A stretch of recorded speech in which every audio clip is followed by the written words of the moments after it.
출애굽기 28장 15절부터 30절까지 말씀 한 절씩 교독하겠습니다. 너는 판결 흉패를 에봇 짜는 방법으로 금실과 청색, 자색, 홍색 실과 가늘게 꼰 배실로 정교하게 짜서 만들되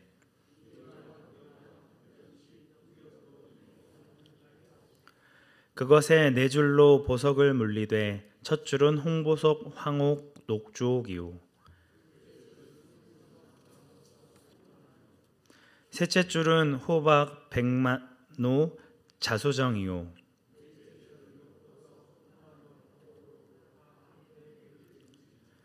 이 보석들은 이스라엘 아들들의 이름대로 12이라. 보석마다 12지파에 한 이름씩 도장을 새기는 법으로 새기고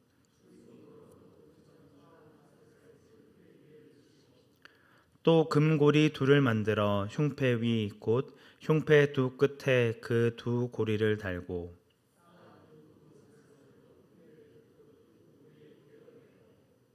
두 따은 사슬의 다른 두 끝을 에봇 앞 두 어깨 바디에 금테에 매고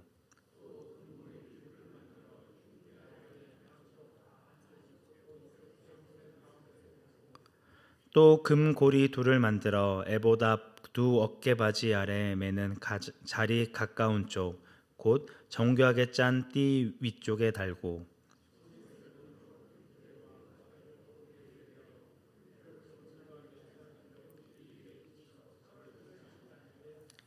아론이 성소에 들어갈 때에는 이스라엘 아들들의 이름을 기록한 이 판결 흉패를 가슴에 붙여 여호와 앞에 영원한 기념으로 삼을 것이니라.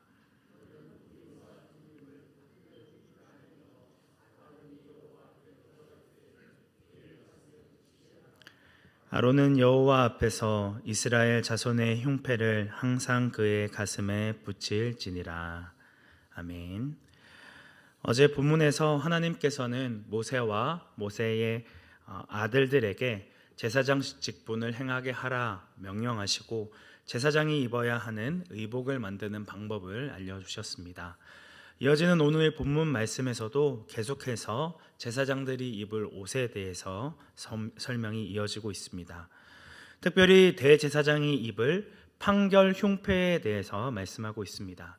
15절부터 21절까지의 말씀인데 판결 흉패는 에봇과 마찬가지로 하늘의 영광을 상징하기 위해 금색, 금실과 청색, 자색, 홍색, 배실로 정교하게 만들어졌습니다. 그 영광이 땅에 임하였음을 상징하기 위해 가로 세로 한 뼘의 정사각형의 모습으로 만들어진 것입니다.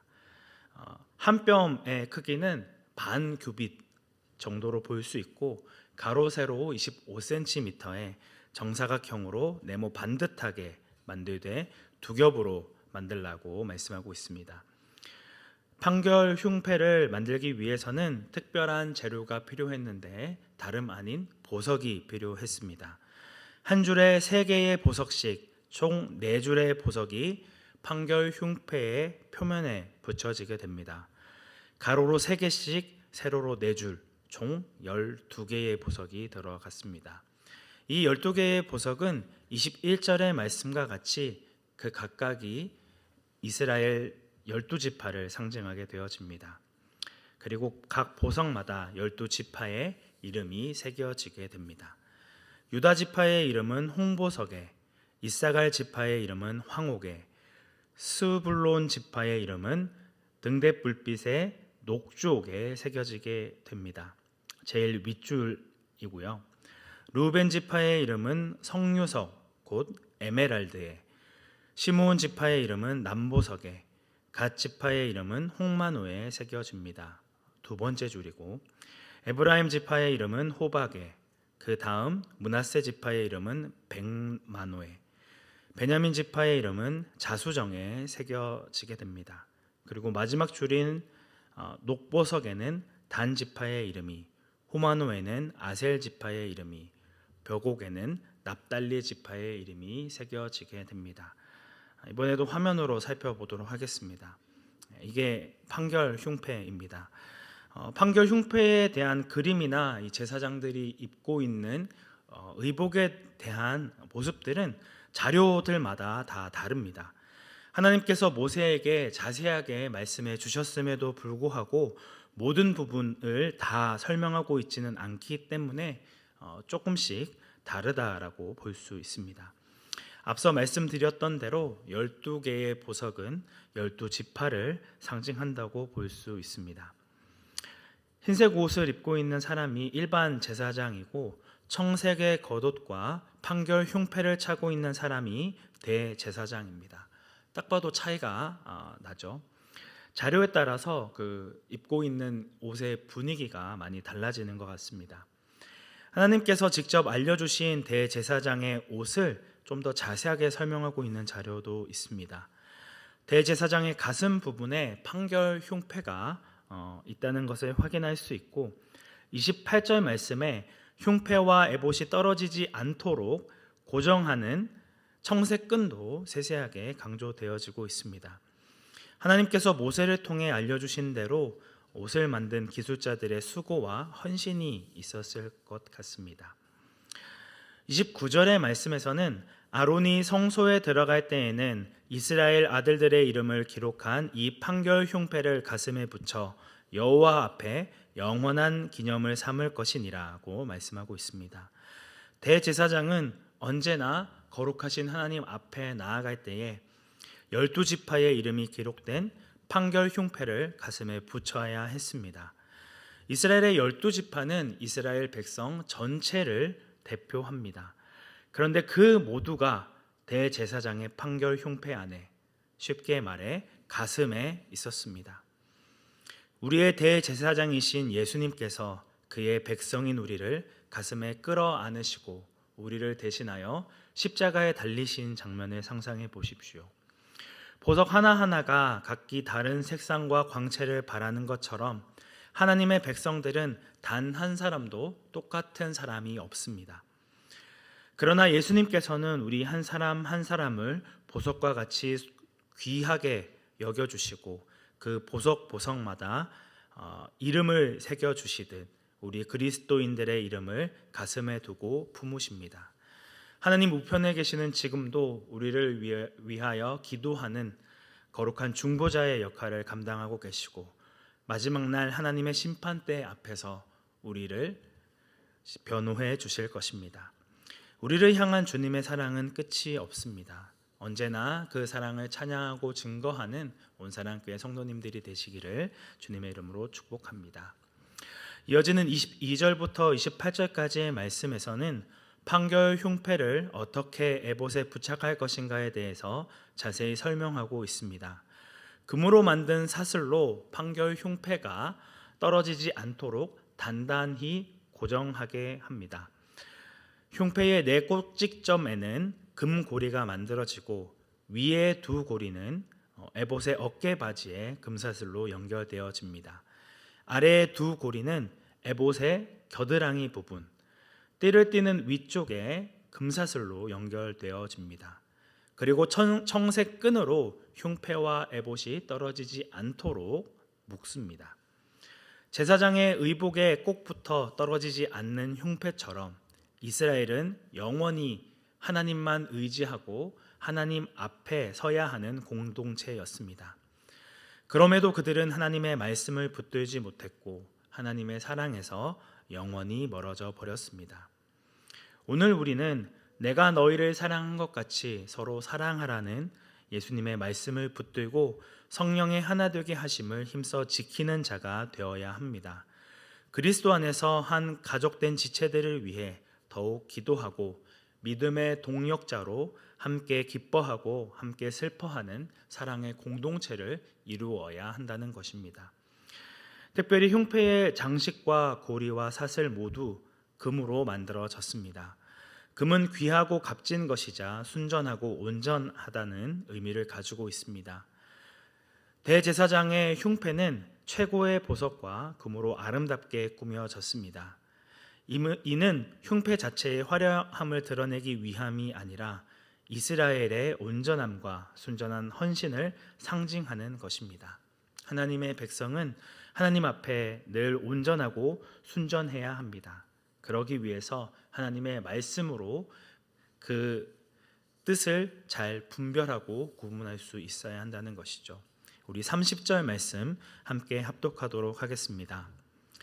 너는 우림과 둠림을 판결 흉패 안에 넣어 아론이 여호와 앞에 들어갈 때에 그의 가슴에 붙이게 하라.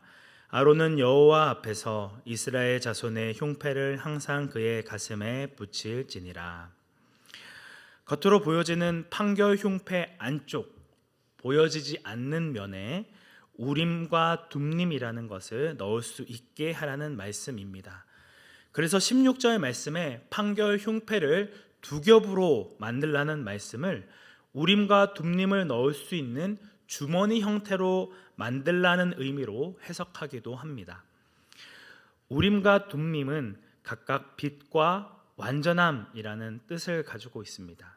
이는 하나님의 뜻을 여쭐 때 쓰는 도구였습니다. 우림과 둠림이 무엇이냐에 대해서 논란이 많이 있지만 제일 많이 지지를 받고 있는 해석은 우림이 흰색 돌, 둠림이 흑색 돌이었다는 의견입니다. 고대 중동 지방의 관습을 보면 재판관이 죄수를 판결할 때에 검은 돌을 던지면 유죄, 흰 돌을 던지면 무죄를 의미했습니다. 마찬가지로 이스라엘 백성들이 하나님의 뜻을 물을 필요가 있을 때에 이 우림과 둠림을 사용했을 거라는 것이죠.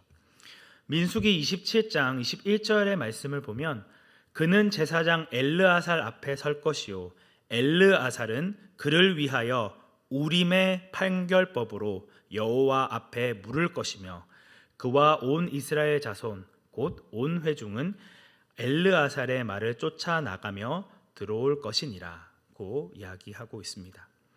또한 사무엘상 28장 6절부터 7절까지의 말씀에서는 사울이 여호와께 묻자오되 여호와께서 꿈으로도 우림으로도 선지자로도 그에게 대답하지 아니하시므로 사울이 그의 신하들에게 이르되 나를 위하여 신접한 여인을 찾으라 내가 그리로 가서 그에게 물으리라 라는 말씀이 등장합니다. 하나님 앞에 묻는 방법 중에 하나가 바로 이 우림과 둠림을 사용하는 것을 보여주고 있는 것이죠. 구약 시대 때는 대제사장이 판결 흉패 안에 우림과 둠림을 가지고 백성을 향한 하나님의 뜻을 계시하고 알리는 역할을 감당했다는 것입니다. 그럼 신약 시대를 살아가는 우리는 어떻게 하나님의 뜻을 알 수 있을까요? 하나님의 말씀입니다. 우림과 둠림이라는 일시적인 방편, 제비 뽑기의 방식이 아니라 하나님의 말씀이 담긴 성경을 통해 하나님의 뜻을 알고 분별할 수 있도록 인도해 주십니다. 성령의 인도하심을 구하며 하나님의 뜻을 구해야 하는 이유입니다. 사랑하는 성도 여러분, 우리는 하나님의 말씀을 통해 하나님께서 그의 백성을 얼마나 사랑하고 아끼셨는지를 알 수 있습니다. 자신의 독생하신 아들을 아낌없이 내어주실 만큼 우리를 사랑하셨고 지금도 당신의 택한 백성들을 말씀으로 인도하시고 주관해 나가고 계십니다. 오늘 우리는 하나님 아버지께서 우리에게 보여주신 사랑에 반응하고 계십니까? 내가 너희를 사랑한 것처럼 너희도 서로 사랑하라 명하신 예수님의 계명에 얼마나 순종하고 계십니까? 우리를 향하신 하나님의 뜻을 알고 있다고 이야기하면서도 얼마나 불순종하고 내 마음과 내 뜻대로 살아가고 있는지를 돌아보아야 합니다. 날마다 내 자신의 모습을 하나님의 말씀에 비추어서 내가 여전히 내려놓지 못하고 포기하지 못하고 있는 죄악들과 고집들을 버려야 한다는 것이죠. 하나님의 말씀에 기꺼이 순종함으로 하나님을 기쁘시게 하는 거룩한 제사장의 사명을 감당해야 합니다. 오늘 하루도 주님의 사랑을 먼저 알게 된 자로 그 받은 은혜에 합당한 삶을 살아가는 온사랑교회 성도님들이 되시기를 주님의 이름으로 축복합니다. 함께 기도하겠습니다. 은혜가 충만하신 하나님 아버지, 우리의 연약함과 믿음 없음에도 우리를 변함없이 사랑하여 주시고 주의 자녀로 삼아 주심에 감사드립니다. 주님이 허락해 주신 사랑으로 더욱 이웃을 섬기고 주 안에서 하나 된 지체를 사랑으로 품어 주어야 함에도 여전히 내 마음대로 내 뜻대로 정죄하고 판단하였음을 회개합니다. 우리의 연약함을 불쌍히 여겨주시고 날마다 내 자신의 모습을 하나님의 말씀에 비추어 돌아보며 성령의 인도하심을 따라 순종하는 자가 되기 원합니다. 오늘 하루의 삶도 인도하여 주시고 함께하여 주옵소서. 우리의 유일한 구원자 되시는 예수님의 이름으로 기도드립니다. 아멘.